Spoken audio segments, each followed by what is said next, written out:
दोस्तों आप सबने कभी न कभी दूसरे विश्व युद्ध से जुड़ी ये किस्से तो सुने होंगे जब अमेरिका ने हिरोशिमा और नागासाकी पे न्यूक्लियर बम गिरा दिया था। ये काफी विनाशकारी थी और उसका प्रभाव आज भी हिरोशिमा और नागासाकी के लोग झेल रहे हैं। पर क्या आप इससे भी बड़ी परमाणु हादसा के बारे में जानते हैं जो कि इससे 400 गुना ज्यादा भयंकर थी? जी हाँ, मैं दुनिया की सबसे बड़ी न्यूक्लियर एक्सीडेंट चेरनोबिल डिजास्टर के बारे में बात कर रहा हूँ, जिसने पृथ्वी का इतिहास बदल डाला। एक छोटी सी लापरवाही के कारण करोड़ों लोगों की जान चली गई और एक शहर झटके में बंजर और भूतिया बन गया। तो चलिए जानते हैं इसके इतिहास के बारे में। Chernobyl power plant 1986। Chernobyl power plant Ukraine के प्रियापत शहर के पास मौजूद है। उस वक्त यूक्रेन सोवियत यूनियन यानी रशिया का हिस्सा हुआ करता था। उस वक्त अमेरिका और रशिया के बीच न्यूक्लियर हथियारों की रेस चल रही थी और दोनों ही देश न्यूक्लियर हथियारों का अलग अलग इस्तेमाल में लगे हुए थे। चेरनोबिल हादसे के कारण को लेकर आज भी कई अटकलें लगाई जाती है, परंतु उस सभी अटकलों के मध्यम एक कारण है जिसे इस हादसे की मूल जड़ माना जाता है। तो चलिए जानते हैं इस कारण को। तो 1986 अप्रैल 26 तारीख के दिन चेरनोबिल पावर प्लांट के अंदर मौजूद रिएक्टर 4 में एक बड़ा धमाका हुआ। इस धमाके की मुख्य वजह रिएक्टर ऑपरेटर की लापरवाही को बताया जाता है। इसके अलावा पावर प्लांट के कर्मी बिना किसी सिक्योरिटी प्रोटोकॉल का पालन किए बड़े ही असुरक्षित ढंग से काम कर रहे थे। हुआ यह था कि रिएक्टर 4 में लगी 8 पंप जिसका काम पानी को सर्कुलेशन करने का था, उनमें से 4 पंप को टरबाइन के जरिए पावर किया गया था और बाकी 4 को पावर ग्रिड से चलाया जा रहा था। पर कुछ कारण से टरबाइन से आने वाली पावर कम हो गई, जिसके कारण पानी की सर्कुलेशन का स्पीड कम हो गया और गर्म भाप बनने की संख्या बढ़ गई और कोर काफी गर्म हो गया था। अब इसे देखते हुए गर्म रॉड्स को तुरंत पानी में डाला गया ताकि वो शांत हो जाए, पर कोर इतना गर्म हो गया था कि उसमें मौजूद सारे पानी तुरंत ही भाप बन गए, जिससे इतनी भाप बनी कि वो रिएक्टर उसके प्रेशर के कारण फट गया। जब ये तबाही हुई तो वो बहुत ही ऊर्जावान थी, इसे दूर से देखा जा सकता था। लोग ब्रिज पे खड़े होकर इसे देखने लगे बिना ये जाने कि इससे उन्हें कितनी क्षति पहुंचने वाली है। न्यूक्लियर रिएक्टर के फटते ही रेडियो एक्टिव कंटामिनेशन फैलने लगी और ये पूरे 9 दिन तक फैलती ही रही और वो रशिया और वेस्टर्न यूरोप में फैल गई। इस हादसे के कारण सबसे ज्यादा क्षति बेलारूस को हुई थी, क्योंकि हादसे से निकलने वाली 60% रेडियो एक्टिव कंटामिनेशन उड़कर उसी शहर में गिर गई थी, जो कि 16 किलोमीटर दूर थी। हादसे के बाद तुरंत ही शहर को खाली करना शुरू कर दिया गया और करीब 48,000 लोगों को सुरक्षित जगह पर पहुंचाया गया। और फिर जब बाद में रेडियो एक्टिव कंटामिनेशन 30 किलोमीटर तक फैल गई तो और 68,000 लोगों को सुरक्षित जगह पहुंचाया गया और 26,000 किलोमीटर की जगह चेरनोबिल एक्सक्लूसिव जोन बना दिया गया, जो कि रेडियो एक्टिव से भरी थी। इस घटना में 2 इंजीनियर मर गए और 2 इंजीनियर बुरी तरह घायल हो गए। 134 स्टेशन स्टाफ को हॉस्पिटलाइज किया गया एक्यूट रेडिएशन सिंड्रोम के वजह से और उनमें से 28 लोग 1 महीने के अंदर मर गए। और ये बता दूं आपको कि धमाके के दौरान ज्यादा लोगों की जान नहीं गई थी, केवल 55 लोगों की ही जान गई थी।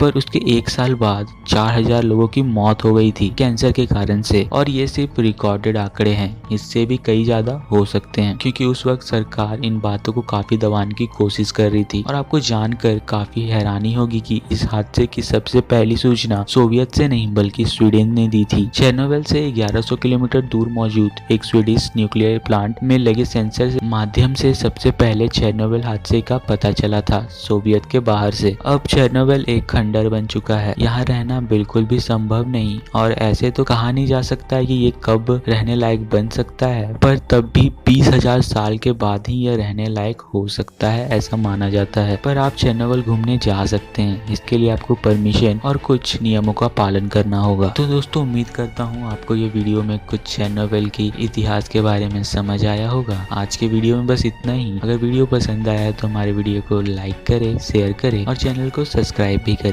मिलते हैं अगले वीडियो में। धन्यवाद।